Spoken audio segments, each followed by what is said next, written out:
Après l'introduction en bourse de l'entreprise, j'ai reçu un dividende de 60 millions, atteignant ainsi la liberté financière. Je suis rentré chez moi et j'ai plaisanté avec mes parents en disant que j'avais été licencié.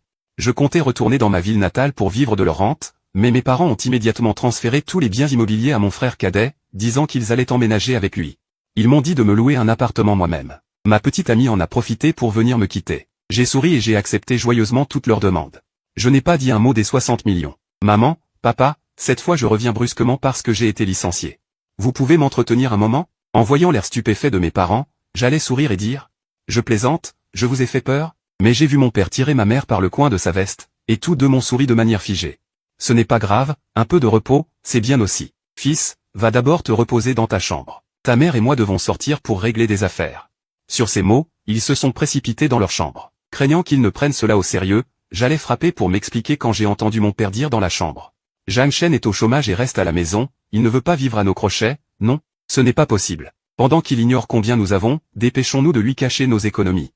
Nous devons rapidement donner tout notre argent et nos biens immobiliers au cadet, pour qu'il n'y pense pas. » La voix de ma mère était hésitante, tous les biens immobiliers, mais il y a une maison qui, bien qu'à nos noms, est en fait l'appartement de mariage que Zhang Shen s'était préparé. Est-ce que c'est vraiment correct? Mon père a dit. Si c'est à nos noms, c'est à nous. Il a un bon travail en ville et c'est l'aîné, pourquoi ne ferait-il pas un effort pour son frère? Il peut bien gagner assez pour s'acheter un appartement de mariage lui-même. Et, j'ai peur que Zhang Shen pense que nous favorisons l'autre. Favoriser? Nous sommes ses parents, nous l'avons élevé.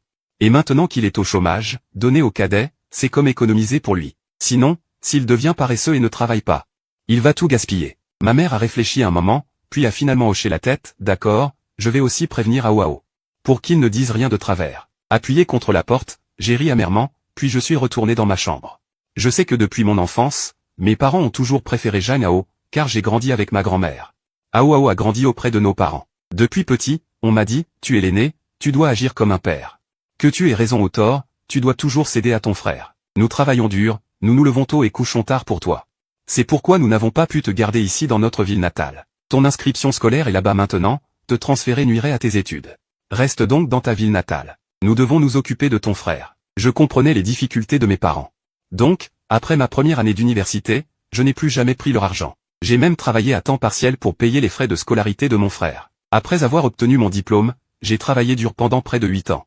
J'ai enfin économisé assez pour acheter un appartement de 2 pièces dans ma ville natale, destiné à être mon logement de mariage avec ma petite amie. Mais parce que mon frère a dit, ne gâche pas ton premier achat immobilier, j'ai mis le bien au nom de mes parents. Au cas où j'aurais un jour l'opportunité d'acheter à Pékin. Je pensais que la famille ne ferait pas de problème, alors j'ai accepté. Je n'aurais jamais imaginé qu'ils avaient déjà commencé à manigancer contre moi. Cette fois, je suis revenu. Pour leur faire une surprise. L'entreprise dans laquelle j'avais investi est entrée en bourse, et mes dividendes s'élèvent à plus de 60 millions. De plus, j'aurai encore des dividendes chaque année à l'avenir. Je suis libre financièrement. J'envisageais de rentrer. Et de discuter avec mes parents de l'achat d'une villa, ainsi que de quelques boutiques pour mon frère, et d'une voiture. De leur laisser à chacun plusieurs millions pour leur retraite, pour rendre la vie plus légère. Toute la famille partirait en voyage ensemble. Ce serait formidable. Donc, à l'origine, je voulais juste faire une blague. D'abord dire que je comptais vivre à leur crochet pour les surprendre, puis leur annoncer que notre famille était riche. Je n'aurais jamais pensé que ce serait moi qui serais surpris. Mais même si entendre mes parents parler ainsi m'a beaucoup étonné, je pensais que mon frère Zhang Ao ne serait pas comme ça. Depuis mon enfance, tout ce que j'avais de bon, je le lui donnais en premier. En quelque sorte, je l'ai élevé. Nous avons toujours été si proches. Cette attitude égoïste de nos parents, ils ne l'approuveraient sûrement pas. Peu de temps après, mes parents sont revenus, l'air préoccupés, et m'ont dit, mon fils, ce n'est pas grave. Tu as travaillé dur toutes ces années. Rentrez à la maison, repose-toi bien. Ton père et moi allons sortir pour une course. Qu'est-ce que tu veux manger ce soir? Tu peux envoyer un message à maman. Si je n'avais pas entendu leur conversation tout à l'heure, je n'aurais jamais imaginé que des parents si attentionnés envers moi puissent être si calculateurs. À ce moment-là, le téléphone de ma mère a sonné. J'ai entendu la voix de mon frère, maman, qu'est-ce qui presse tant? Pourquoi m'envoyer au bureau des affaires foncières? Ma mère a rapidement pris le téléphone et s'est éloignée. Fais ce qu'on te dit. Mon père s'est tourné de côté pour me cacher la vue, puis m'a souri, repose-toi. Nous y allons. J'ai souri sans rien dire. Puis, sans qu'ils s'en aperçoivent, je les ai suivis discrètement. Comme prévu, je les ai vus avec mon frère au bord de la route. Je me suis faufilé dans un coin pour écouter. Ils ont répété à mon frère ce qu'ils venaient de dire. Après avoir écouté, mon frère a froncé les sourcils, inquiet, papa, maman, ça ne va pas. Comment pouvez-vous traiter notre grand frère ainsi? Ma mère a vite tiré Zhang Ao par la manche, eh bien, ton frère ne travaille plus maintenant. Il va rester à la maison. Qui sait combien de temps il va se reposer? Et s'il dépense toutes ses économies? Et si on doit encore sortir de l'argent pour le faire vivre, comment feras-tu pour acheter une maison et te marier plus tard? Mon père a aussi hoché la tête en voyant ça. C'est vrai, de nos jours les jeunes. Il y en a tellement qui vivent au crochet de leurs parents, on doit aussi être prudent. Et puis, qu'est-ce qui ne va pas avec ça? Ce sont nos affaires, la maison est aussi à notre nom, on la donne à qui on veut. Te la donner à toi vaut mieux que de la lui laisser gaspiller, a repris ma mère. Ton frère peut gagner de l'argent à Jingxi. Quand il saura qu'il ne lui reste rien ici, il retournera travailler là-bas dans quelques jours, pas besoin de s'inquiéter pour lui. Mon frère hésitait encore en voyant ça. Mais la petite amie de mon frère, on l'a déjà rencontrée. On ne disait pas qu'ils allaient se marier? Au moins cet appartement devrait servir de logement nuptial. Vous pouvez aussi me le transférer? Oh, logement nuptial ou pas, ton frère n'a plus de travail maintenant, quelle femme voudrait encore de lui? Toi, c'est différent. Si tu n'as ni argent ni maison au village, trouver une femme pour s'installer sera encore plus difficile. Mais, et si mon frère la prend un jour? Mon père a marqué une pause. Puis il a ricané. Et alors? Nous sommes quand même ses parents. Toutes ces années, ton frère a été très dévoué avec nous, il ne dit jamais non. Et puis c'est naturel qu'un enfant soit obéissant envers ses parents. Ton frère comprendra nos bonnes intentions, même s'il la prend. Il ne nous en voudra pas. Ça le poussera aussi à bien réussir, a ajouté ma mère. Oui, les jeunes ne peuvent pas toujours se reposer. Ton frère ne pense pas à tout le mal qu'on s'est donné pour ses études. À l'extérieur, on a travaillé dur. S'il la prend, tant pis. Il ne va quand même pas se disputer avec nous? Ce serait un enfant ingrat. En disant ça, mon père s'énervait de plus en plus. Vraiment, si grand-père n'avait pas insisté à l'époque, ton frère aurait dû abandonner l'école depuis longtemps. Pourquoi un enfant de la campagne a besoin d'étudier autant? Un garçon, qui n'est pas sorti travailler à 13 ou 14 ans. Ah, si ton grand-père n'avait pas été têtu, ton frère serait déjà en train de travailler. Oui, les enfants de la campagne grandissent vite. Ah, ces années-là, on s'est épuisé dehors. Ma mère a regardé l'heure et a dit rapidement. Et, allez, faisons vite le transfert de propriété. Quand tu rentreras, ne dis rien de travers à ton frère. J'ai vu les lèvres de Jeanne s'ouvrir sans un son, puis se refermer. Finalement, il a hoché la tête. D'accord, j'ai compris. Mais c'est votre idée, hein. Mon frère est peut-être juste rentré pour se reposer. Si un jour il retourne à Jingxi et gagne de l'argent, je compte encore sur lui pour m'acheter une voiture. Ne lui faites pas m'en vouloir. Ah. Et puis, vous dites, on y a déjà pensé depuis longtemps. Je regardais cette famille s'éloigner en riant, heureux et unis. Je me suis adossé au mur, une main sur les yeux. J'ai ri amèrement, doucement. Au moment où j'ai reçu l'argent, ma première pensée a été de rentrer pour le leur dire. On pourrait avoir une belle vie. Je voulais partager cette joie avec eux. Je pensais qu'on était une famille. Mais eux, ils ne m'ont jamais considéré comme un membre de la famille. Jeanne Yao seul et leur enfant. Et moi, qu'est-ce que je suis? Juste quelqu'un dont ils n'arrêtent pas d'exiger. Quand tout va bien, ils disent 2 mots gentils pour m'apaiser, et tout s'arrange. Depuis le lycée, je n'ai plus pris un centime de la maison. J'allais en cours le jour.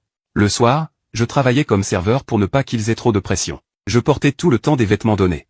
De vieux habits et des chaussures qui ne m'allaient pas. Et Jean Yao, il avait tellement de vêtements neufs qu'il ne pouvait pas tous les porter. Il me disait de comprendre, que s'il ne s'occupait pas de moi, c'était parce que j'étais assez indépendant. Comment aurais-je pu imaginer qu'ils ne tenaient tout simplement pas à perdre leur temps avec moi? Au début, dire que je démissionnais pour vivre à leur crochet n'était qu'une blague. Mais cette blague m'a fait réaliser, depuis des années, une vérité que je refusais de voir. Mais il n'est pas trop tard pour le réaliser, au moins l'argent est encore entre mes mains. Le soir, toute la famille était à table. Ils échangeaient des regards, puis ma mère a pris la parole. Chanchan, tu as travaillé dur toutes ces années dehors. Je sais que tu es rentré pour te reposer un peu. Mais notre situation à la maison est vraiment difficile. Je mangeais en silence, sans rien dire. Alors mon père a toussé et a parlé à son tour. On avait monté une petite affaire il y a quelque temps. Mais l'argent a été perdu. Cette maison, les gens vont aussi la reprendre. Chanchan, ta mère et moi n'avons plus d'argent. On va devoir habiter chez ton frère dans son logement loué. Mais c'est vraiment trop petit. Toi, tu vois. D'ici une semaine, tu devrais partir. Trouve-toi un endroit où vivre. Ils s'attendaient à ce que je sois surpris. Ils allaient me questionner en détail, tous sur le qui-vive, prêts à me faire un rapport complet. Mais à mon grand étonnement, j'ai simplement répondu par un « MMH, j'ai compris. Je vais faire mes bagages et partir. Je me fiche de la manière dont ils tentent de me duper. Après tout, je n'y tiens plus, tout comme je ne leur dirai pas que j'ai touché 60 millions de dividendes. Ces 2 derniers jours, j'avais fini de ranger mes affaires et m'apprêtais à partir, quand, contre toute attente, ma petite amie est venue me trouver au village natal. Mes parents, ces 2 jours, préparaient aussi leurs affaires à la maison. Ils ont été très surpris en voyant ma copine. Ah, Wanwan est là. La maison est un peu en désordre. Assieds-toi d'abord. Linwan a hoché la tête, et a jeté un coup d'œil dans la pièce. Un peu dédaigneuse, en regardant autour d'elle. Voyant que mes parents étaient là, je n'ai pas pu lui en parler en détail. Que s'est-il passé? J'ai demandé, curieux, Wanwan, pourquoi es-tu venu si soudainement? Tu m'as dit hier que tu avais quelque chose à me dire. Je t'avais dit que je rentrerais dans 2 jours, non? Tu es venu, pourquoi ne m'as-tu pas demandé d'aller te chercher? Tu n'es pas fatigué? Toi. Avant que je puisse finir, Lin Wan m'a interrompu doucement. Zhang Shen, j'ai quelque chose d'urgent. Toi. Puis elle a jeté un coup d'œil à mes parents. J'ai compris instantanément, et j'ai directement pris Lin Wan par la main. Pour l'emmener dans la pièce et fermer la porte. Wan Wan, je vais te verser un verre d'eau. Rompons. En entendant ces mots, je suis resté figé. Incrédule, je me suis retourné. Wan Wan, pourquoi si soudainement? J'ai encore une bonne nouvelle à t'annoncer. Elle a dit, nous rompons. Lin Wan avait le ton ferme. J'ai pris une profonde inspiration et me suis assis à côté d'elle. Me sentant impuissant. Lin Wan et moi, on s'était connus par des amis. Elle était comme moi, d'ailleurs, venue à Pékin pour se battre. Avec notre situation. C'était trop dur de rester à Pékin. Alors on avait prévu de travailler dur encore un moment, puis de s'installer dans une petite ville. Encore un an ou deux, et la somme aurait été presque atteinte.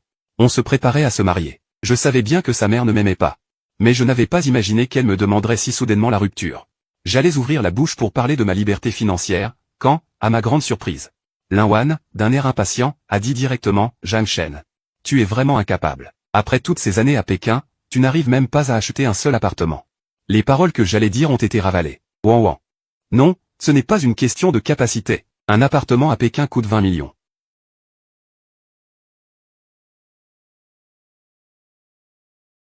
Ne cherche pas d'excuses. Bon, je ne veux pas perdre mon temps avec toi. Je suis venu ici pour couper net avec toi. Je ne vais pas tourner autour du pot. Zhang Shen, ma mère m'a trouvé quelqu'un. Je le sens bien assorti. Elle est de Pékin, de souche. Je compte l'épouser. En pensant au passé, à Lin Wan qui trouvait toujours des excuses de heursup, j'ai compris quelque chose. Je n'ai pu m'empêcher de rire amèrement. Lin Wan, c'est à cause de l'argent, hein? Et si j'étais riche? Et si j'avais de l'argent? Lin Wan s'est tournée vers moi. Silencieuse, sans un mot. En regardant ses yeux à ce moment-là, j'ai découvert qu'elle n'était plus la fille d'autrefois. Dans son regard sur moi, il n'y avait plus d'amour depuis longtemps. Zhang Shen, sois réaliste. Ton amour, comparé à l'argent, est vraiment bon marché. Ça ne vaut rien. Et même si tu avais de l'argent, combien en aurais-tu?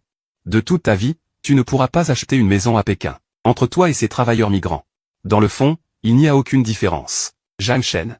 Ne m'en veux pas. Si tu dois t'en prendre à quelqu'un, c'est à toi-même. Il faut être réaliste dans la vie. En l'écoutant prononcer ces mots un à un, j'ai vraiment eu l'impression que ma vie n'était qu'une farce pathétique. J'ai lentement esquissé un sourire, bien. Rompons. Comme tu veux. J'espère que tu ne le regretteras jamais. Je te souhaite d'être heureuse, dit Lin Wan en me regardant, puis elle a poussé un léger soupir. Zhang Shen, je serai heureuse. Ne dis pas de paroles de colère non plus. À l'avenir, sois un peu plus réaliste. Ne crois pas tout ce que les gens disent. J'avais entendu dire que ton travail allait très bien. Je pensais même que tu avais les moyens de rester à Jingxi. J'étais naïve. Avec ton salaire mensuel si bas. Comment pourrais-tu économiser assez? Mais je ne te dois rien. Même si tu as été gentil avec moi. Après tout, je t'ai accompagné assez longtemps. J'ai baissé la tête et n'ai plus rien dit. Lin Wan, voyant cela, est parti directement. Et à cet instant, j'ai soudain senti que le malheur n'était peut-être pas pour moi. Mais pour eux. Maintenant, ce qu'ils veulent. Je l'ai tout. Mais ces gens, alors que tout était à portée de main, ont montré leur vrai visage. C'est que le ciel sait aussi qu'ils ne méritent pas tout cela. Mes parents, voyant Lin Wan partir sans dire un mot, ont immédiatement eu un visage très sombre. Quel genre de personne, sans aucune politesse. Non seulement elle ne nous a pas préparé un repas, mais elle nous a regardés comme des ignorants, stupides. Une femme comme ça, on ne peut pas l'épouser. Tu as entendu? L'épouser, ce serait un malheur pour la famille. On ne peut pas se marier. On a rompu, ai-je dit d'une voix froide. Mes parents, en m'entendant, se sont regardés. Ah, tu vois. Sans travail, les femmes te méprisent, hein? Bon, dépêche-toi de retourner à Jingxi. Trouve un bon travail. Ensuite, nous aurons besoin de ta retraite, ton frère veut une voiture. Si tu ne retournes pas travailler dur, tu veux que nous passions notre vieillesse dans la misère? Je ne voulais plus leur parler. J'ai simplement hoché la tête et dit, dès que je suis prêt, je retourne à Jingxi. Mes parents, voyant cela, ont hoché la tête avec joie. C'est bien. Jeune comme tu es, qu'est-ce que tu fais à traîner à la maison? Pas, c'est bien. Pas, c'est bien. En entendant cela, j'ai failli rire froidement. Il n'avait pas dit ça à mon frère à l'époque. C'est ce qu'il disait, dommage, pourquoi sors-tu? Reste à la maison. Nous travaillons, la voiture et la maison, tout est préparé pour toi. Ton frère te donnera de l'argent chaque mois, n'est-ce pas? Et moi, je lui ai effectivement envoyé plus ou moins beaucoup d'argent chaque mois. En pensant à cela, j'ai tordu la bouche froidement. Soyez tranquille, si vous arrivez encore à obtenir un centime de moi, ce sera comme si je n'avais pas vécu. De retour à Jingxi, j'ai réglé toutes les affaires de l'entreprise et j'ai directement démissionné. L'entreprise a voulu me retenir, alors ils ont proposé de signer un accord de supervision avec moi, pour aider occasionnellement. J'ai accepté. Nous, ce groupe de gens libres financièrement, avons joyeusement mangé ensemble. Puis, trouvant que je n'avais rien à faire, quelqu'un a proposé de créer une entreprise, de faire un petit business. De toute façon, on ne risque pas de ne pas pouvoir rembourser une perte. Je n'y voyais pas d'inconvénient, alors j'ai accepté d'investir. Ce jour-là, j'ai passé un bon moment à discuter avec eux. Mais en rentrant chez moi, j'ai découvert que la maison avait été fouillée de fond en comble. Toute la pièce était en désordre. Le canapé du salon avait été déplacé à la porte, la table basse renversée sur le côté. Des éclats de verre partout, même le tableau décoratif accroché au mur avait été enlevé. Dans la chambre, l'armoire avait été vidée, les vêtements éparpillés partout, les rideaux arrachés et jetés par terre. Dans le bureau, l'étagère était tombée, les livres et les documents éparpillés. Même les articles de toilette de la salle de bain. Les casseroles et poêles de la cuisine n'avaient pas été laissés. La tringle à rideaux avait été cassée, le tissu arraché. Toute la maison était en désordre, comme après un pillage, il ne restait plus aucune trace de vie humaine. Je me tenais à la porte, l'ivresse s'est instantanément dissipée sous le choc, mon sang semblait s'être figé. Après quelques secondes d'hébétude, j'ai réagi. J'ai refermé la porte, sorti mon téléphone et appelé directement le 110.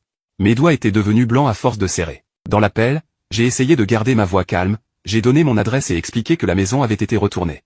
Après avoir raccroché, j'ai appelé le propriétaire, en apprenant que sa maison était dans cet état.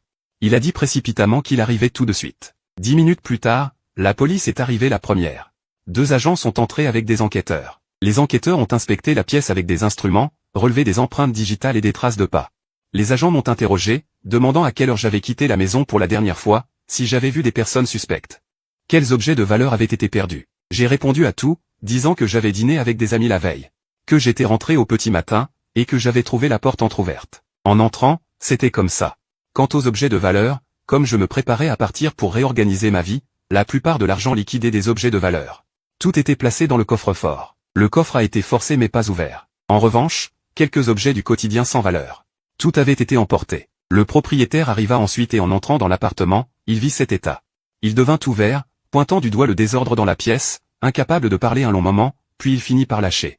Quel sort malheureux est-ce là? Ma maison que je viens de rénover, je te la loue depuis à peine quelques mois.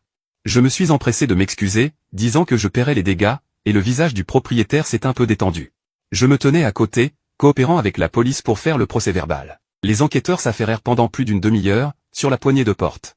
Ils prélevèrent des empreintes sur la table basse, et trouvèrent plusieurs traces de chaussures différentes sur le sol. Le policier nous dit: nous allons consulter les vidéos de surveillance de la résidence, identifier le suspect dès que possible, rentrez chez vous et attendez des nouvelles. Ils me demandèrent aussi de dresser une liste des objets volés et de la remettre. Après le départ de la police, le propriétaire et moi avons un peu rangé la pièce. En voyant le désordre partout, tout en ramassant les éclats de verre, il se plaignait, disant qu'il n'avait jamais vécu une telle chose. J'étais aussi en colère intérieurement, je sentais que quelque chose clochait. Je n'ai généralement offensé personne, qui aurait le temps de venir vider ma maison sans raison, et sans voler les objets de valeur. Seulement ces articles de tous les jours, c'est vraiment incompréhensible. Le lendemain matin, les policiers du commissariat m'ont téléphoné pour dire qu'ils avaient trouvé quelque chose. Grâce aux images de vidéosurveillance de la propriété. Ils ont vu hier après-midi, un homme et 2 femmes ouvrir la porte de chez moi avec une clé, descendre plusieurs grandes caisses, les charger dans une voiture et partir. Grâce à la reconnaissance faciale, ils ont identifié la femme comme étant Linwan. Les 2 autres personnes étaient probablement des déménageurs qu'elle avait engagés. Les policiers ont aussi dit que sur les images, on voit clairement Linwan diriger les gens pour transporter les affaires, même le séchoir à linge sur le balcon. Le siège des toilettes dans la salle de bain, tout a été démonté et emporté, même une bouilloire n'a pas été épargnée. En entendant les paroles des policiers, j'ai d'abord été stupéfait, puis je n'ai pas pu m'empêcher de rire de colère. Cette Linwan a vraiment un esprit mesquin, après une rupture, elle en est arrivée à faire une telle chose. Cela dépasse vraiment mon entendement. Le policier m'a demandé ce que je voulais faire. J'ai dit que cette maison appartenait au propriétaire. La plupart des objets dans la maison appartiennent aussi au propriétaire. Laissez le propriétaire décider. J'ai passé le téléphone au propriétaire. Dès que le propriétaire a entendu que c'était l'ex-petite amie qui avait fait ça, il s'est immédiatement mis en colère et a dit qu'il fallait porter plainte. Faire rembourser tous les dommages par Linwan, et aussi engager sa responsabilité légale. J'ai directement laissé le propriétaire gérer l'affaire en toute autonomie. Après avoir raccroché, je n'ai ressenti qu'une immense lassitude. Comment avais-je pu craquer pour une personne pareille? J'avais vraiment été aveugle. J'ai rapidement rassemblé quelques affaires personnelles. Et j'ai trouvé un hôtel près de chez moi, où j'ai pris une chambre pour m'installer temporairement. Je comptais chercher un nouveau logement une fois les choses réglées. Ce jour-là, à l'hôtel, je n'avais pas réalisé que, à cause de tout ce remue-ménage la veille, je m'étais couché tard dans la nuit. Sans vraiment pouvoir dormir. À moitié endormi, mon téléphone s'est soudainement mis à sonner frénétiquement. La sonnerie, stridente, résonnait de façon particulièrement discordante dans le silence de la chambre. Les yeux fermés, j'ai tâtonné pour attraper mon téléphone. Et j'ai décroché, encore à moitié endormi, demandant d'une voix rauque, « Qui est-ce » Zhang Shen, T'es tombé sur la tête ou quoi? Tu as vraiment porté plainte? À l'autre bout du fil, la voix hystérique et stridente de Linwan déchirait le silence, un cri aigu et perçant. Comme des ongles raclant une vitre. Ce cri m'a immédiatement tiré de ma torpeur et m'a fait froncer les sourcils. À moitié réveillé, je me suis redressé, éloignant instinctivement le téléphone de mon oreille pour jeter un coup d'œil à l'écran. C'était bien le numéro de Linwan. J'ai ricané froidement, la colère montant instantanément en moi. Linwan, je me demande si tu as un cerveau. Cet appartement est celui du propriétaire. Tout ce qu'il y a dedans, à part mes quelques effets personnels, appartient au propriétaire. Tu décides de partir comme ça, en laissant l'appartement dans cet état, et tu trouves normal qu'on ne porte pas plainte? Adossé à la tête de lit, ma voix était glaciale, chargée d'un sarcasme acerbe. Je trouvais vraiment les agissements de Linwan à la fois risibles et pitoyables. Quoi, au propriétaire? Tout ça, c'était à moi. C'est moi qui, quand on était ensemble, t'ai fait une liste de ce qu'il fallait acheter. Pour que tu les remplaces. Ces rideaux, la literie. Les ustensiles de cuisine, c'est moi qui les ai choisis. Je t'ai quitté. Je reprends mes affaires, qu'est-ce qui cloche? De quel droit avez-vous porté plainte? Retire cette plainte immédiatement, sinon je te ferai voir de quel bois je me chauffe. En l'écoutant. J'étais tellement sidéré par sa logique que j'en ai presque ri malgré ma colère. Il avait peut-être choisi ces objets, mais c'était moi qui les avais payés. Et surtout, la plupart appartenaient au propriétaire. Il avait le culot de les revendiquer comme siens, c'était d'un sans-gêne absolu. Oh, va donc expliquer ça aux policiers, vois s'ils acceptent cette histoire ridicule. J'ai ravalé mes paroles, trop las pour continuer à discuter avec lui. J'ai directement appuyé sur la touche de blocage, et en profité pour supprimer et bloquer tous ses contacts Ocha, QQ et autres. J'ai effacé de mon téléphone toutes les photos et conversations avec Linwan. Ce qu'on ne voit pas ne salit pas l'esprit, je trouvais que m'embrouiller avec une telle personne ne faisait que rabaisser ma dignité. Après avoir bloqué Linwan, je me suis retourné pour continuer à dormir, mais je n'arrivais plus à trouver le sommeil, tournant et me retournant. Mon esprit était en désordre, depuis mon retour au village où j'avais plaisanté avec mes parents, jusqu'à la découverte de leurs calculs avec mon frère. Puis la rupture et le déménagement vidé de Linwan, toute cette série d'événements défilait dans ma tête comme un film. Je ne ressentais que la froideur des cœurs humains, ce qu'on appelle affection familiale, amour. Face aux intérêts, tout cela s'effondrait si facilement. Après m'être calmé, j'ai senti un malaise physique. À cause de tout cela, j'étais déprimé, mon alimentation et mon sommeil étaient irréguliers. Je ressentais une douleur sourde au ventre. Je me suis dit que puisque je n'avais rien à faire, autant aller à l'hôpital pour un bilan de santé complet. Pour me rassurer, je me suis levé, lavé, préparé. J'ai pris un taxi pour Pékin, dans un hôpital renommé de niveau tertiaire, et j'ai pris un rendez-vous au service de médecine préventive. J'ai passé un examen complet. Les résultats devaient attendre 3 jours. Pendant ces 3 jours, d'un côté je gérais les affaires avec mon propriétaire, de l'autre je discutais avec des amis pour créer une entreprise. Côté propriétaire, avec les preuves vidéo de surveillance. Linwan, consciente de son tort, a finalement remboursé 20 000 yuan au propriétaire, et l'affaire s'est close. J'ai entendu dire que Linwan s'était disputé avec son petit ami pékinois à cause de ça, il trouvait qu'elle agissait de façon trop extrême. Sans cervelle, et lui faisait des reproches. En apprenant cela, je n'ai ressenti qu'une grande satisfaction, elle n'avait que ce qu'elle méritait. 3 jours plus tard, je suis allé à l'hôpital chercher mon rapport médical. En voyant son contenu, je suis resté figé. Le rapport indiquait plusieurs polypes dans mon intestin, tous bénins. Mais le médecin recommandait de les retirer rapidement par chirurgie mini-invasive pour éviter toute évolution ultérieure. Le médecin m'a aussi conseillé de faire attention à mon alimentation et à mon repos, de garder une humeur sereine. De ne pas trop me fatiguer ni me fâcher. Rapport en main, je suis sorti de l'hôpital. En regardant la foule dans la rue, une idée m'est soudain venue à l'esprit, une idée pour faire payer ceux qui avaient comploté contre moi. Puisqu'ils tiennent tant aux intérêts, qu'ils me considèrent comme un fardeau. Autant faire semblant d'être dans un état de santé désastreux, pour voir jusqu'à quel point ils peuvent être égoïstes. Et ainsi couper définitivement mes derniers liens avec eux. Je suis d'abord allé à la pharmacie acheter des médicaments contre le rhume et des analgésiques, puis à l'hôpital pour des médicaments pour réguler mon intestin. J'ai délibérément arraché les étiquettes des flacons, ne laissant que les emballages extérieurs, et j'ai demandé à un ami designer de me fabriquer un faux rapport de diagnostic de cancer. Le rapport mentionnait un cancer du côlon, de stade intermédiaire nécessitant une intervention chirurgicale rapide, avec un coût d'environ 300 000 yuan. Une fois tout préparé, j'ai délibérément veillé plusieurs nuits de suite, pour que mon visage paraisse pâle et fatigué, les yeux creusés, donnant l'impression d'être maladif et sans vie. 1 mois plus tard, tout était prêt. J'ai repris ma voiture pour retourner au village, directement chez mon frère Janao, dans un appartement loué. C'était un vieux quartier. L'appartement était au 6e étage sans ascenseur, le couloir encombré de bric-à-brac. Une odeur de moisi s'en dégageait. En poussant la porte, l'appartement était exigu et encombré, moins de 60 mètres carrés. Avec 3 lits, le salon rempli de toutes sortes de choses, pas d'endroit où poser le pied. Mes parents, qui voulaient encore que je paie une voiture à mon frère, vivaient dans ce taudis, c'était à peine croyable qu'ils le supportent. J'ai poussé la porte et suis entré, mes parents et Janao étaient là, en train de manger autour de la table. En me voyant entrer, Tous trois furent un instant surpris, une lueur d'étonnement sur leur visage. Puis ils reprirent leur contenance habituelle. Ma mère posa ses baguettes et demanda avec hypocrisie. Chanchan, pourquoi es-tu revenu? Tu n'étais pas retourné à Pékin chercher du travail? Je ne répondis pas, mais m'avançai en titubant de 2 pas, m'appuyant sur la table, le corps légèrement tremblant. Le visage blême, les lèvres sèches, puis sans dire un mot. Je me mis à pleurer devant eux, la voix étranglée, pleine d'un profond désespoir. Papa, maman, je suis malade. La société ne m'a pas licencié à cause d'une restructuration. C'est à cause de ça. J'avais peur que vous vous inquiétiez, alors je n'ai pas osé vous dire la vérité. Je vous l'ai caché jusqu'à présent. En disant cela, je sortis de mon sac le faux rapport de diagnostic. Je vous ai caché tout ça, dis-je en sortant de mon sac ce faux rapport médical. Je les ai posés sur la table, poussé vers eux, la tête baissée. Mes épaules tressautaient, j'avais l'air pitoyable. En me voyant dans cet état, et en apercevant le rapport médical sur la table, mes parents ont eu un tic incontrôlable sur le visage. Une lueur de panique et de dégoût a traversé leurs yeux. Ils ont échangé un regard, puis mon père a ri jaune, sans la moindre trace de sollicitude dans la voix. Seulement de l'indifférence. Chanchan, arrête de plaisanter. Tu as l'air en pleine forme, comment pourrais-tu être malade? C'est sûrement une erreur de l'hôpital. Ma mère a renchéri, oui, c'est forcément une erreur. Tu es si jeune et costaud, comment pourrais-tu attraper une grave maladie? J'ai levé la tête, l'air triste, les yeux rouges. Les larmes aux yeux, j'ai murmuré d'une voix étranglée, J'ai été diagnostiqué lors de mon check-up cette année. C'est un cancer, mais pas encore à un stade avancé. Heureusement, on l'a découvert à temps, il y a encore de l'espoir. J'ai marqué une pause. Affichant délibérément une lueur d'espoir, je les ai regardés, papa, maman. Je sais que la famille n'a pas beaucoup d'argent en ce moment, et que vous n'êtes pas à l'aise non plus. Mais j'ai encore cette maison, non? Celle que je voulais pour me marier. Elle vaut plus de 300 000 yuans sur le marché. Le docteur dit qu'avec 300 000 yuans, on pourrait contrôler ma maladie.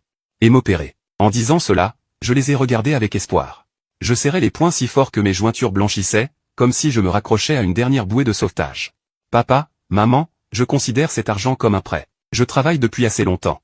J'ai bien quelques économies. Aidez-moi, sauvez-moi. Je vous en supplie, sauvez-moi. À ces mots, mon père a paniqué. Il a pris le rapport médical, l'a parcouru des yeux, les mains tremblantes. Et a bredouillé, nous n'avons pas d'argent. Ton frère vient juste de commencer à travailler, il n'a pas d'économie. Chanchan, ne t'inquiète pas, sois tranquille. Papa et maman t'aideront, on trouvera une solution. Ma mère a aussi hoché la tête. Un sourire forcé s'est dessiné sur son visage, oui, Chanchan, ne t'inquiète pas. Papa et maman ne t'abandonneront pas. On va réfléchir.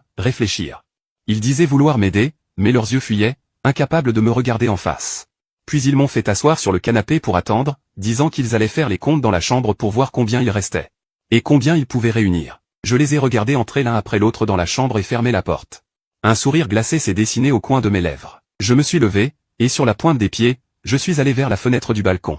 La fenêtre de la chambre n'était pas bien fermée, il restait une fente. Les voix à l'intérieur parvenaient clairement jusqu'à moi. Comme prévu, une fois dans la chambre, ils ont laissé tomber le masque. Et ont commencé à calculer. La voix de ma mère, mêlée de panique et de plainte, qu'est-ce que raconte Chanchan? Un cancer, ce cancer, c'est un véritable gouffre à soins. Sa maison est encore là, mais maintenant qu'il n'a plus de travail et qu'il a un cancer. Même s'il guérit, il ne pourra plus faire de gros efforts, sa vie sera bien compromise. Mon Dieu, lui donner cette maison. Ça ne suffira même pas pour les soins. Au final, ce sera peine perdue. La voix de mon père, teintée d'irritation et de résolution. C'est fait plus basse, il ne faut pas donner. Le cancer, ce n'est pas si facile à soigner. Dépenser de l'argent ne servira à rien. Et avec un cancer, son corps va s'affaiblir peu à peu. Toute la famille en souffrira. Le mariage de Hawao sera compromis. Surtout ne donne pas, ma mère a commencé à pleurer doucement, sans aucune compassion dans sa voix. Seulement de la peur, mais alors, qu'est-ce qu'on fait, si on ne donne pas? S'il s'accroche à nous, il est acculé. Il va nous harceler sans cesse. Et si on lui montrait la médecine chinoise? La médecine chinoise coûte moins cher, peut-être que ça pourrait le soigner. Mon père a soupiré. La voix glaciale, la médecine chinoise. Même la médecine occidentale n'a aucune certitude. Comment la médecine chinoise pourrait-elle être utile? Ça ne sert à rien. Trouvons une autre solution. Peut-on l'envoyer ailleurs, le laisser se débrouiller seul dehors, le mieux étant qu'il ne soit pas une charge pour la famille? De toute façon, il a grandi avec ses grands-parents, il n'est pas proche de nous. En entendant cette dernière phrase, mon cœur s'est complètement glacé, comme si on m'avait jeté dans une cave à glace. J'étais glacé de la tête aux pieds. Dans leur cœur, je n'ai toujours été qu'un étranger. Un fardeau superflu, quand je suis malade non seulement ils ne veulent pas aider, mais ils pensent à me repousser. Me laisser me débattre seul dehors. Ma mère a gardé le silence un instant. Hélas. Il n'y a pas de meilleure solution. Tu t'es blessé à la jambe il y a quelques mois, et les frais d'hôpital ont coûté cher. La famille n'a presque plus d'économie maintenant. Où trouver l'argent pour soigner son cancer? Qu'il aille se faire examiner au village. On se débrouille tant bien que mal. Mais c'est un cancer, ça va coûter combien? Nous n'avons pas cette capacité. Ne parle pas de ma jambe, ça m'énerve, tout ça à cause du vieux qui se mêle de ceux qui ne le regardent pas. Il a insisté pour que j'aille travailler au champ, c'est là que je suis tombé. Maintenant, du village, ils appellent sans arrêt. Ils demandent si ma jambe est guérie, si je veux retourner aider, ils s'inquiètent de tout. À son âge, il n'arrive même pas à s'occuper de lui-même, et il se mêle des autres. En entendant cela, j'ai eu un choc, tout mon sang semblait se figer. Grand-père est malade. Non seulement ils ne m'ont pas prévenu, mais en plus ils l'ont abandonné au village sans s'occuper de lui. Même quand grand-père s'est blessé à la jambe. Ils ne s'en sont pas souciés, et ils disent même des choses aussi excessives. Quelle sorte de personnes sont-ils? Ils peuvent faire une telle chose. Grand-père m'a élevé depuis mon enfance, il s'est donné à fond pour eux aussi. Ils peuvent être si impies, si cruels. Je me tiens sur le balcon. Tremblant de rage, les dents serrées à craquer, les mains agrippant fermement la rambarde. Les jointures blanchies, les ongles enfoncés dans la chair, un goût de sang se répand dans ma bouche. Je réalisais que ma compréhension d'eux était loin d'être suffisante. Leur égoïsme et leur cruauté dépassent mon imagination. Je dois comprendre cette affaire immédiatement. Je ne leur laisserai plus aucune chance de manigancer quoi que ce soit. Et je n'aurai plus la moindre attachement pour eux. Le soir, Zhang Yao rentre du travail, il pousse la porte et entre. Il me voit assis sur le canapé, le visage pâle, l'air abattu. Il est un instant surpris, puis demande négligemment, « Frère, pourquoi es-tu revenu? Tu as l'air si mal en point. » Les parents ne s'attendaient pas à ce que je sois resté dans le salon. Ils ne s'attendaient pas non plus à ce que j'ai écouté leur conversation. Ils tirent précipitamment Zhang Yao dans la chambre principale et ferment la porte. Ils lui racontent tout dans les moindres détails, y compris mon cancer et mon souhait de récupérer la maison pour l'opération. Et aussi leur idée de me pousser dehors. Je reste sur le balcon, écoutant la conversation dans la chambre. La voix de Zhang Yao est hésitante, mon frère a l'air en forme, pourtant. Quand je suis parti ce matin, il était encore assis dans le salon, il n'avait pas l'air si mal. Est-ce que le diagnostic est vraiment juste? La voix de ma mère est pressée, quoi, un diagnostic erroné? L'hôpital a publié un rapport. Comment pourrait-ce être faux? Ce n'est pas le moment de discuter de la gravité de sa maladie. Trouve vite une solution. Comment faire pour envoyer ton frère ailleurs, pour qu'il ne puisse pas revenir nous embêter? La jambe de ton père a coûté cher. La maison n'a plus d'économie du tout. Où trouver l'argent pour soigner son cancer? Ton mariage dépend de cet argent. À ce moment, mon père semble se souvenir de quelque chose, sa voix prend un ton sinistre et il dit à Zhang Yao, « Ao. Ne m'as-tu pas dit l'autre jour qu'il y a des voyages organisés qui, sous couvert de travail à l'étranger, envoient en fait les gens au nord du Myanmar? Ceux d'où on revient difficilement? As-tu encore ce contact? » Zhang Yao hésite un instant, sa voix est incertaine. Il existe ce genre de choses, je l'ai entendu d'un ami. Ces personnes escroquent ceux qui sont désespérés, leur disant qu'ils peuvent gagner beaucoup d'argent au nord du Myanmar. Nourris et logés, mais une fois là-bas, on est contrôlé, soit forcé de travailler. Soit forcé de faire de l'arnaque. Si on désobéit, on est puni. En gros, une fois parti, on a du mal à s'échapper. On ne revient jamais. Et justement, ton frère a un cancer maintenant, il doit se sentir sans espoir. Nous lui dirons qu'au nord du Myanmar, il y a un vieux médecin chinois spécialisé dans le cancer, très compétent. Beaucoup ont été guéris. Ensuite, nous l'inscrirons à ce voyage, nous le laisserons partir. Une fois parti, il ne reviendra jamais, et nous pourrons nous débarrasser de ce fardeau. Son cancer pourrait nous ruiner. Pendant un instant, les trois personnes dans la pièce ne disent rien. Ils doivent se regarder, pesant le pour et le contre. Après quelques minutes, mon père prend la parole, d'un ton qui ne souffre aucune contestation. C'est décidé. On lui dira qu'il va se changer les idées et en profiter pour consulter le vieux médecin. Nous allons trouver ce genre de contact, lui en inscrire un. Occupe-toi de cela. Bien, il faut que ce soit fait proprement, sans qu'il ait des soupçons. Ma mère et mon frère n'ont rien dit, ils ont probablement acquiescé. De légers pas se font entendre dans la chambre. Comme s'ils discutaient des détails précis. Je reste silencieusement sur le balcon, écoutant leurs plans. Mon cœur reste calme, sans la moindre vague, seulement un froid infini. Ils ont même osé, pour se débarrasser de moi, ce fardeau, me piéger en Birmanie, me plonger dans une impasse. Sont cela des proches? Non, ce sont clairement des démons qui ne cherchent qu'à me duper. Heureusement, j'ai depuis longtemps perdu tout espoir en eux. Et je suis prêt depuis longtemps, je ne les laisserai pas réussir leur complot. Je sors mon téléphone. J'envoie un message WeChat à un ami que j'ai connu plus tôt. Il travaille dans la sécurité. Et à quelques copains copent sous ses ordres. Je lui dis que demain, j'ai besoin de son aide pour jouer une comédie. Je lui envoie l'adresse, lui demande d'amener quelques gars, les frais seront corrects. L'ami répond rapidement, pas de souci, je serai là à l'heure demain matin. Après avoir envoyé le message, je range mon téléphone et me rassois sur le canapé. Mon visage affiche toujours cet air maladif, désespéré et impuissant, attendant qu'ils sortent. Pour voir comment ils vont jouer la suite. Tôt le matin, à peine l'aube pointée. Ils commencent à jouer la comédie avec moi. D'abord Zhang Yao, il s'approche de moi. Le visage teinté d'une certaine culpabilité et impuissance, soupire et me tapote l'épaule. Mon frère, je suis désolé. Hier, j'ai fait le tour de mes collègues pour emprunter, personne n'a voulu prêter. Nous sommes tous des salariés, nous n'avons pas d'économie. Donne-nous un peu de temps. Nous allons encore réfléchir à une solution, emprunter à des parents ou amis. Pour l'instant, la famille n'a vraiment pas beaucoup d'argent. Et, c'est de notre faute, nous ne sommes pas à la hauteur, nous ne pouvons pas t'aider. En disant cela, Zhang Yao rougit délibérément les yeux, fait couler quelques larmes, semblant extrêmement rongé par la culpabilité. Puis mon père s'approche aussi, le visage marqué par le regret et la douleur, se frappe la poitrine. Il dit, Chanchan, blâme-moi, c'est entièrement ma faute. Si je n'avais pas fait n'importe quoi, voulant économiser un peu plus d'argent pour toi et Aoao, en faisant un petit business. Non seulement je n'ai pas gagné d'argent, mais j'ai perdu tout l'argent de la maison. Maintenant, la maison n'a plus un sou, même pour t'acheter un bon repas, je n'y arrive pas. Blâme-moi, blâme-moi. Enfin, ma mère s'approche aussi. Elle me prend la main, les yeux rouges, en pleurant. Chanchan, sois tranquille, même si on doit vendre tout ce qu'on a. On trouvera un moyen de réunir de l'argent pour te soigner. J'ai discuté avec ton père, on veut d'abord t'inscrire à un voyage organisé. Pour que tu puisses changer d'air ailleurs. Tu es sûrement de mauvaise humeur à cause de la maladie ces derniers temps.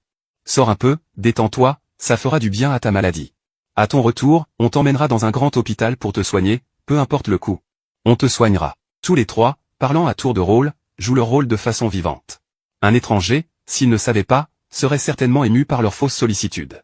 Malheureusement, je connais déjà leur complot. En voyant ces visages hypocrites, je ne peux qu'éprouver un profond dégoût. Je ne dis rien, je baisse simplement la tête, faisant semblant d'être abattu, désespéré, pour leur faire croire que j'ai cru leurs paroles. À ce moment-là, soudain, on entend à la porte de violents coups, quelqu'un frappe énergiquement la porte en criant. Zhang Shen, sors. Ne crois pas que parce que tu dois de l'argent, et que tu t'es enfui à la campagne, c'est fini. Au bout du monde. On te trouvera. Ouvre vite. Puis on entend des coups violents, bang bang bang. La porte vibre bruyamment, comme si elle allait se briser à tout moment, ce qui effraie beaucoup mes parents et mon frère.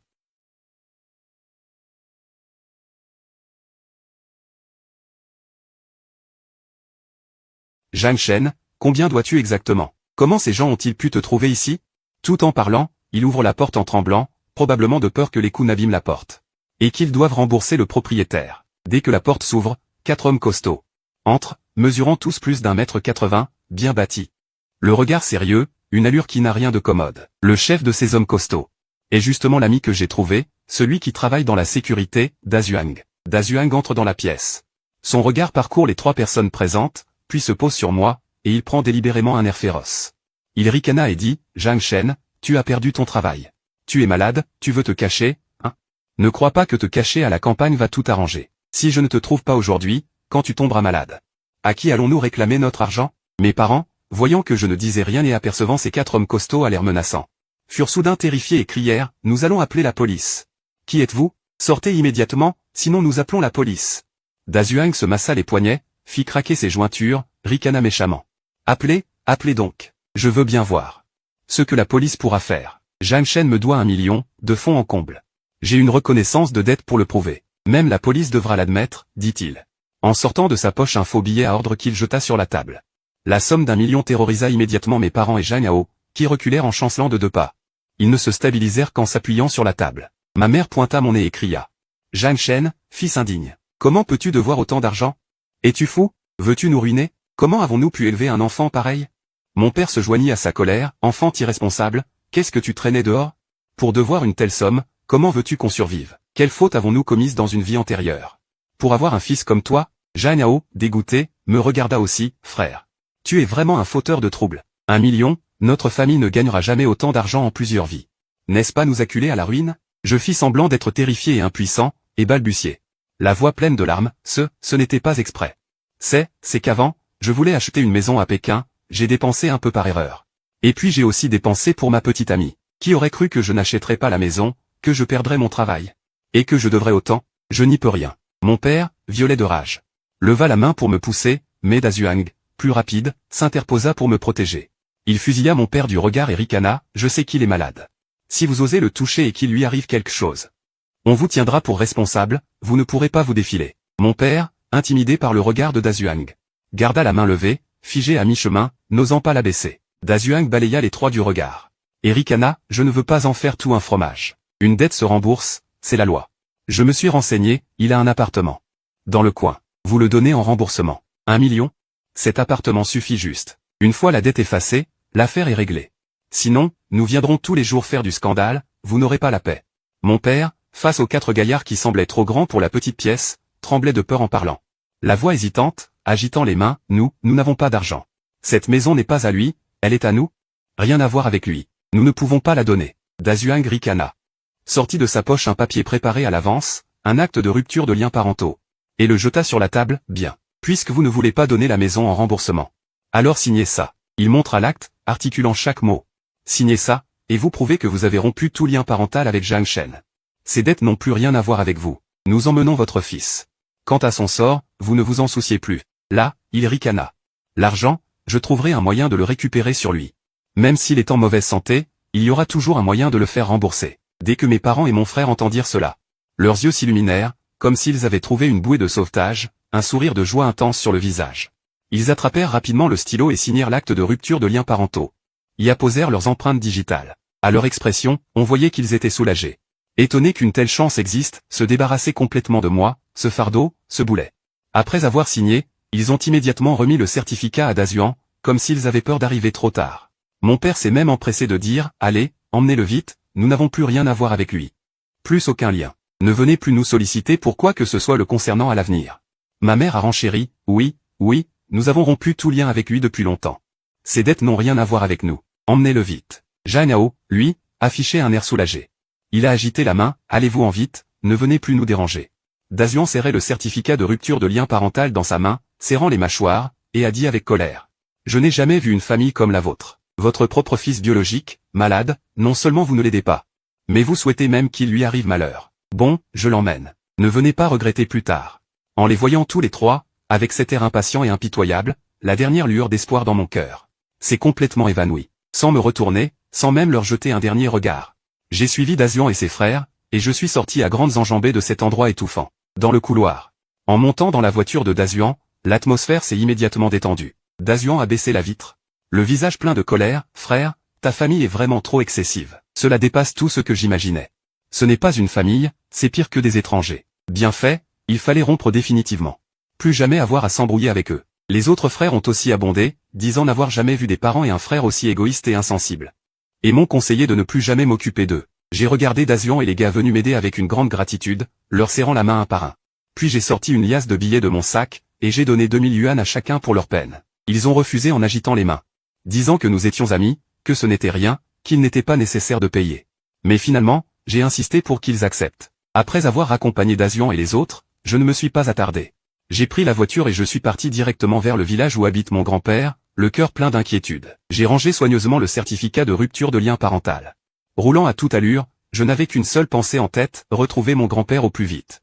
L'emmener loin d'ici, l'emmener à la ville de Jing pour qu'il se fasse soigner. Les routes du village étaient mauvaises, pleines de nids de poules. Il m'a fallu plus de 2 heures pour arriver, je me suis rendu directement à la vieille maison de mon grand-père. J'ai poussé la porte et suis entré. La cour était envahie de mauvaises herbes, comme si personne ne s'en était occupé depuis longtemps. Mon grand-père était assis sur un petit tabouret dans la cour, profitant du soleil. Il avait l'air très affaibli, les cheveux tout blancs, le dos très voûté, et sa jambe était entourée d'un épais bandage, déjà noirci, et qui semblait infecté. En me voyant entrer, il a d'abord été surpris. Puis il a essayé de se lever en s'agitant, un sourire de surprise sur le visage, chanchant, « Comment es-tu venu ? Le travail est dur. Pourquoi es-tu revenu si soudainement ?» disait-il tout en voulant se lever pour aller me verser un verre d'eau. Je me suis précipité, l'empêchant de bouger. En voyant son air épuisé, le bandage infecté sur sa jambe. J'ai retenu mes larmes, la gorge serrée comme si quelque chose la bloquait, incapable de parler. Mon grand-père m'a élevé depuis mon enfance, il m'a toujours chéri, et maintenant il en était réduit à cet état. Abandonné dans le village par son propre fils, sans aucun soin. Grand-père, ne bougez pas. Comment va votre jambe ? Pourquoi n'êtes-vous pas allé à l'hôpital ? Ai-je dit en l'aidant à se rasseoir. La voix étranglée. J'ai doucement touché sa jambe, et il a froncé les sourcils de douleur. Mon grand-père a souri, prenant un air détaché, ce n'est rien, je suis juste tombé. Ça va guérir tout seul, pas besoin d'aller à l'hôpital coûte cher. Tes parents ont du mal, je ne veux pas les déranger. En entendant ces paroles, mon cœur s'est serré encore plus. Mon grand-père, même dans cet état, pensait encore à eux. Mais eux, ils n'avaient pas un mot de sollicitude, ils disaient même qu'il fallait que mon grand-père reste sans personne pour s'occuper de lui. Je n'ai plus pu me retenir, les larmes ont coulé. J'ai serré la main de mon grand-père très fort. Grand-père, pardon, je suis arrivé trop tard, vous avez souffert. Je ne vous laisserai plus jamais souffrir. Je vous emmène maintenant à la ville de Jing, je vous trouverai le meilleur hôpital pour vous soigner. Sans dire un mot de plus, j'ai rassemblé quelques affaires de mon grand-père, je l'ai aidé à monter dans la voiture. Et j'ai pris la route directement pour Jing. Pendant tout le trajet, mon grand-père n'arrêtait pas de me demander ce qui se passait, s'il y avait un problème. Rien, j'avais juste envie de vous voir, je veux vous emmener vivre quelques années à Jing, pour vous tenir compagnie. Arrivé à Jing, j'ai directement conduit mon grand-père à l'hôpital de premier rang où il avait fait son bilan de santé auparavant. J'ai pris un rendez-vous chez un spécialiste en orthopédie. Le médecin a fait un examen complet à mon grand-père et a dit qu'il s'était juste blessé à la jambe en tombant. Parce qu'il n'a pas été traité à temps, la plaie s'est infectée et il y a même une légère fissure osseuse. Heureusement, ce n'est pas grave, il suffit de se reposer et de bien se soigner, de changer les pansements à temps. Cela se rétablira rapidement. En entendant les paroles du médecin, mon cœur suspendu s'est enfin apaisé. J'ai fait admettre mon grand-père à l'hôpital, j'ai engagé un aide-soignant pour s'occuper de lui, puis près de l'hôpital. J'ai acheté un appartement entièrement meublé pour qu'il puisse se reposer après sa sortie. L'appartement n'est pas grand. Mais il est chaleureux et confortable, avec tous les meubles et appareils électroménagers nécessaires. Pendant le séjour de mon grand-père à l'hôpital, je m'occupais de lui tout en gérant avec mes amis notre nouvelle entreprise. Nous avons mis un peu d'argent en commun pour créer une société de technologie, spécialisée dans l'intelligence artificielle. Nous étions tous des experts dans le domaine, avec des ressources et des compétences techniques. À notre grande surprise, peu après le lancement de la société, nous avons obtenu un investissement de plusieurs millions. Les affaires sont devenues de plus en plus fluides, les commandes affluaient. J'en ai profité pour investir dans quelques petits projets que je trouvais prometteurs, certains dans les énergies renouvelables, d'autres dans les industries créatives. Heureusement, mon jugement était bon, et tous ces projets ont généré des bénéfices. Et même des bénéfices considérables. Ainsi, en l'espace de quelques mois, mon patrimoine a été multiplié. Très vite, j'ai acheté une villa individuelle à Jingxi, avec une cour et un jardin, dans un cadre magnifique. J'ai aussi profité de la politique d'attraction des talents pour obtenir le statut de résident permanent à Jingxi, devenant ainsi un véritable habitant de la ville. La blessure à la jambe de mon grand-père s'est bien rétablie. Après sa sortie de l'hôpital, je l'ai installé dans la villa. Il y avait une femme de ménage et un aide-soignant pour s'occuper spécialement de son quotidien. Mon grand-père, en voyant la villa spacieuse et lumineuse, en voyant le jardin dans la cour, avait l'air incrédule. Il m'a pris la main et m'a demandé, « Chanchan, cette maison est à toi? Comment se fait-il que tu sois soudainement si riche? As-tu fait quelque chose d'illégal ?» J'ai ri et expliqué à mon grand-père que l'entreprise dans laquelle j'avais investi était entrée en bourse, que j'avais reçu une part des bénéfices. Et qu'avec des amis, j'avais créé une société et investi dans plusieurs projets qui avaient tous rapporté. Et que tout cela était des revenus légaux. Mon grand-père s'est alors détendu. Il m'a regardé. Un sourire réconfortant sur le visage, « Bien, bien. Notre Chanchan a réussi. Je suis fier de toi. » Je n'ai pas cherché à cacher le fait que mon grand-père était venu à Jingxi. Et de toute façon, cela n'aurait pas été possible. Les gens du village l'ont vite appris. Les vieux camarades de grand-père, les proches, peu à peu certains ont commencé à s'enquérir de moi auprès de grand-père, demander si j'avais fait fortune à Pékin. Grand-père ne cachait rien. Il leur a dit honnêtement que j'avais juste eu de la chance et gagné un peu d'argent. Il leur a demandé de ne pas le répéter, mais il n'y a pas de mur imperméable au vent, ma situation s'est peu à peu ébruitée. Je savais que tôt ou tard des gens viendraient profiter de ma bonne fortune pour me calculer, mais je m'en fichais complètement. Quand les soldats arrivent, on oppose des généraux. Quand l'eau arrive, on la contient avec de la terre. S'ils sont sages, qu'ils ne viennent pas me chercher. S'ils ne savent pas ce qui est bon pour eux, je ne serai pas poli. Mais je ne m'attendais pas à ce que la première à venir me trouver soit mon ex-petite amie Linwan. Je ne sais pas comment, de notre ami commun. Elle avait appris ma liberté financière. Ce jour-là, j'étais en réunion au bureau quand mon téléphone a soudain sonné. C'était un numéro inconnu. J'ai décroché, et à l'autre bout du fil, j'ai entendu la voix mielleuse de Linwan, « Zhang Shen, c'est moi, Linwan. Tu vas bien ces derniers temps? Tu vas bien? En fait, j'étais fâché que tu sois retourné dans ta ville natale sans me le dire. Je t'ai fait une petite scène. Pourquoi ne m'as-tu pas contacté depuis si longtemps? Tu me manques tellement. » En entendant sa voix, j'ai instantanément froncé les sourcils et ressenti un dégoût au cœur. J'ai dit directement, « Linwan, c'est toi qui as rompu avec moi. Ne fais pas comme si tu avais perdu la mémoire. Nous n'avons plus de relation depuis longtemps. Ne m'appelle plus à l'avenir. » Linwan a été stupéfaite un instant. Puis elle a recommencé à faire des caprices, d'une voix écœurante, « On n'a pas rompu, je n'ai fait que... » Ah, les filles, c'est normal de faire des caprices. J'étais confuse à ce moment-là. C'est ma mère qui m'a forcé à te demander la rupture. Zhang Shen, tu me pardonnes, d'accord? Recommençons à zéro, je t'aime encore. J'ai failli rire de l'entendre. Cette femme a vraiment du culot. Quand elle a rompu, elle était tellement catégorique. Elle m'a traité de bon à rien. Maintenant qu'elle sait que j'ai de l'argent, elle veut revenir. Tu me prends vraiment pour un idiot? Arrête tes bêtises et tes caprices. Tu n'as pas un petit ami, paraît-il? Un garçon du coin, avec maison et voiture. Tu ne veux pas l'épouser. Arrête de me harceler, je raccroche. J'allais raccrocher, mais Linwan, paniqué, a crié dans le téléphone. Non, Zhang Shen, je n'ai personne d'autre. Ce type, c'est ma mère qui me l'a présenté. Je ne l'aime pas du tout, ce n'est qu'une comédie. J'ai récemment réalisé que celui que j'aime le plus, c'est toi. Pardonne-moi, je sais que j'ai eu tort. Non, surtout pas. Je ne reviendrai plus jamais en arrière. J'ai été vraiment aveugle. Pour m'intéresser à toi. Ma voix était glaciale, pleine de sarcasme. Je voulais te dire que j'ai de l'argent, plus de 60 millions de dividendes. Je voulais t'épouser, t'acheter une maison. Et toi, tu pensais que je n'étais pas à la hauteur, que je ne méritais pas. Pourquoi reviens-tu maintenant? Quand Lanwan a entendu que j'avais touché 60 millions, elle est restée figée. Quelques secondes plus tard, elle a éclaté en sanglots, avec une voix pleine de regrets et de ressentiment, Zhang Shen. J'ai eu tort, vraiment tort. Je n'aurais pas dû être si matérialiste, ni te mépriser. Ce type, ce n'est pas du tout quelqu'un de bien. Il joue, il est criblé de dettes, et il est souvent odieux avec moi. Je ne suis pas heureuse avec lui. Zhang Shen, sauve-moi. Sauve-moi, je sais que tu tiens encore à moi. Pardonne-moi cette fois, d'accord? HMPH, tu l'as bien cherché. Ne viens pas gâcher la vie des autres, dis-je froidement. Puis je raccrochai et bloquai ce numéro. Les pleurs de Lanwan me parurent insupportables. Elle a choisi cette voie, elle n'a que ce qu'elle mérite. Je pensais qu'en bloquant Lanwan, elle cesserait de me harceler. Mais quelques jours plus tard, la mère de Lanwan m'a aussi appelé. Au téléphone, la voix de la mère de Lanwan, pleine d'excuses et de supplications. Zhang Shen, c'est de ma faute. Accuse-moi. C'est moi qui ai forcé Wang à rompre avec toi, qui l'ai forcé à être avec cet homme. Wang va très mal maintenant. Elle se fait maltraiter par ce type. Pardonne-lui, laisse-la revenir vers toi. Elle a compris son erreur. Tante, je me souviens quand je suis venu chez vous, ce n'était pas ce que vous disiez. Ma voix était glaciale. Repensant à ma visite chez Lanwan, le cœur amer. Si tu n'as pas économisé 2 millions, tu n'as pas le droit de demander sa main. Tu disais que je venais d'une petite ville, sans talent, indigne de ta Wang. Tu as même jeté les cadeaux que j'avais préparés, me disant de partir, que je n'aurais jamais de réussite, que je ne pourrais jamais acheter une maison en ville, et que sans 2 millions, je n'aurais pas le droit de la demander en mariage. As-tu oublié tout cela? Je me souviens encore de leur visage à l'époque. Le père de Lanwan, assis sur le canapé, sans même me regarder. La mère, arrogante, me rabaissant jusqu'à la dernière. Lanwan, debout à côté, muette, approuvant sa mère en silence. J'aurais dû voir leur vrai visage à ce moment-là, mais j'étais aveuglé par l'amour, croyant qu'en travaillant dur, je gagnerais leur approbation. La mère de Lanwan resta figée, sans voix. Quelques secondes plus tard, elle dit d'une voix douloureuse, c'était un égarement de ma part. J'ai manqué de discernement. Zhang Shen, sois magnanime. Ne nous tiens pas rigueur. Wang a compris son erreur maintenant. Elle t'aime encore. Pardonne-lui, c'est une pauvre fille. Trouver quelqu'un de convenable n'est pas facile. Aie pitié d'elle. En entendant cela, j'ai éclaté de rire. Dans leur tête, je suis un pigeon. Riche et facile à berner. Leur fille est malheureuse, alors ils veulent que je la reprenne.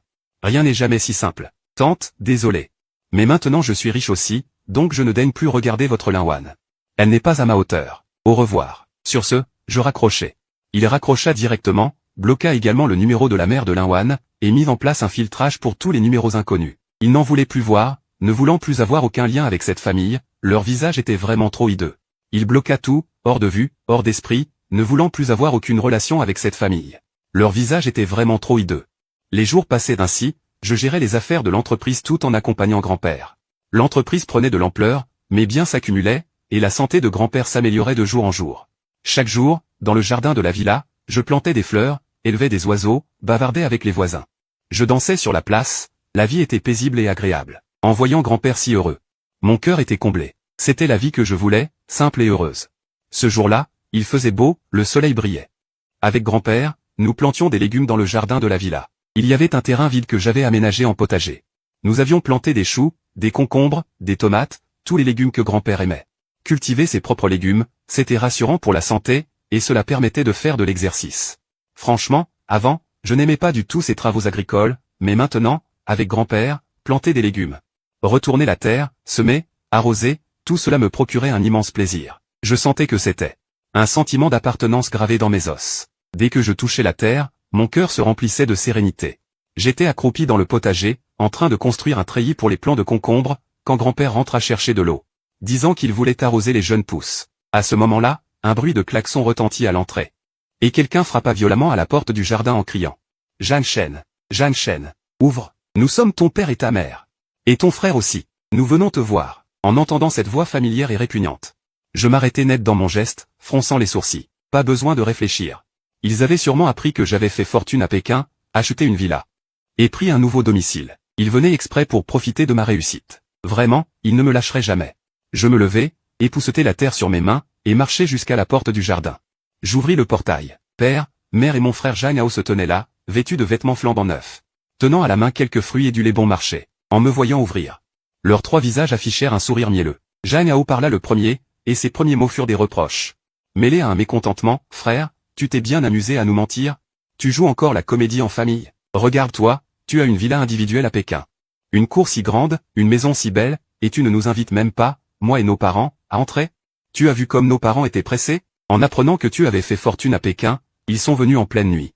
Ce voyage a été éprouvant, nos parents sont fatigués. » Je regardais Zhang Hao, cet air de rien. Cette assurance effrontée, j'étais admiratif. Comment pouvait-il être aussi impudent? Comme si les machinations passaient. Ces tentatives de m'attirer au Myanmar n'avaient jamais eu lieu. J'essuyais la terre sur mes mains. Et le regardant froidement, Zhang Hao, tu as oublié? Vous n'avez pas déjà rompu les liens parentaux avec moi? Vous avez signé ce certificat de votre propre main. Apposez vos empreintes. Quoi, depuis que tu as appris que j'étais riche? Tu reviens pour profiter de moi? En entendant mon ton si peu aimable, le sourire de Zhang Hao se figea instantanément. Il fronça les sourcils et cria, Zhang Shen, tu crois que l'argent fait tout? Tu ne sais même pas parler comme un humain? Ce n'est que de l'argent sale, pourquoi fais-tu tant d'embarras? Parler comme un humain, tu le mérites, dis-je d'une voix glaciale. Le regard plein de sarcasme. Cet appartement que j'avais préparé pour ma future vie de couple, il est maintenant à ton nom, n'est-ce pas? C'est la maison que j'ai achetée après 8 ans de dur labeur, économisant sou après sou. Vous me l'avez volée par des stratagèmes. Rends-moi d'abord ce qui m'appartient, avant de dire un mot de plus. Dès que ces mots furent prononcés, tous 3 restèrent interdits, une lueur de panique traversant leurs yeux. Mon père bredouilla. Toi, comment le sais-tu? Nous avons pourtant été très discrets. Comment as-tu su que la maison avait été transférée à Hao? Je jetai le mouchoir qui m'avait servi à essuyer mes mains, et le réprimandai directement. Je l'ai su dès le début. Je voulais juste vous faire une blague, mais je n'aurais jamais imaginé que non seulement vous n'avez aucun sentiment familial pour moi, mais en plus vous cherchiez à m'envoyer à l'étranger pour me piéger. Mon père eut un instant de honte, mais il se redressa soudainement et cria, et alors, même si on t'a piégé, tu veux quoi? Tu es notre fils, Zhang Hao est ton frère, c'est à toi de nous entretenir. Dépenser de l'argent pour nous est normal. Leur impudence m'a fait rire de rage, c'est complètement absurde. Je ne vous donnerai plus un centime. Nous n'avons plus aucun lien. Si vous ne partez pas, j'appelle la police. Mes parents se sont mis à pleurer et à crier devant ma porte. Mon Dieu, quelle injustice. Le fils aîné est un ingrat. Il a de l'argent mais ne s'occupe pas de nos vieux jours, il se moque de ses parents, ah, fils indigne. Je les écoutais pleurer et crier, je me suis bouché les oreilles. Je n'ai rien à me reprocher. Qui êtes-vous tous les deux? Je n'ai pas de parents. J'ai toujours le certificat de rupture de lien familial. Vous n'avez pas un fils? Tenez, Zhang Hao. Alors, comment peux-tu laisser tes parents pleurer autant? C'est vraiment irrespectueux. Dès que mon père m'a entendu dire cela, furieux, il a voulu me pousser. J'ai directement attrapé la main de mon père. Tu veux te battre? Tu mérites de me toucher? Mon grand-père s'est blessé en tombant, vous l'avez ignoré et abandonné. Moi, je n'ai fait qu'une blague. Vous avez transféré ma maison à mon frère, de peur que je dépense un centime de votre argent. J'ai dit que j'étais malade. Vous avez même essayé de me piéger sous une couverture? Êtes-vous vraiment des parents? Vous n'avez pas peur du châtiment? En disant cela, j'ai ri. En fait, je voulais juste vous faire une blague. Les hommes agissent, le ciel regarde. Le ciel sait que vous ne méritez rien. À ce moment-là, je voulais vous acheter une villa, une maison de luxe, une voiture. Et vous donner à chacun des millions pour votre retraite. Mon grand-père, entendant le bruit, est sorti en colère, appuyé sur sa canne. C'est trop. Je suis ton père, explique-moi un peu. Qu'est-ce que ça veut dire, respecter ses parents? Chanchan a tout fait par lui-même toutes ces années, à cause de votre égoïsme. Vous vouliez encore lui nuire. Sa maison vaut beaucoup. Vous l'avoir donnée, c'est déjà bien pour vous. Pourquoi êtes-vous encore venu? Osez parler de piété filiale à Chanchan? Allez, dites-moi comment on est pieux. Chanchan a dépensé des centaines de milliers pour mes soins. Remboursez-lui cet argent. En disant cela, grand-père s'est retourné directement vers le parterre de fleurs. Il a attrapé un pot de fleurs et l'a jeté vers eux. Instantanément, ils ont reculé de peur, voyant mon grand-père prêt à s'avancer, furieux. Ils ont vite fait demi-tour et sont montés dans la voiture. Papa, ne t'énerve pas. Grand-père, c'est Hao Hao. Hao Hao, tu es vraiment un enfant irrespectueux. J'ai soutenu grand-père, lui disant de ne pas s'énerver autant, de ne pas se faire de mal. Les voyant fuir, le vieil homme, indifférent, a émis un grognement. J'ai percé ces gens à jour depuis longtemps. Ce genre d'action ne me dérange pas, je ne m'énerve pas.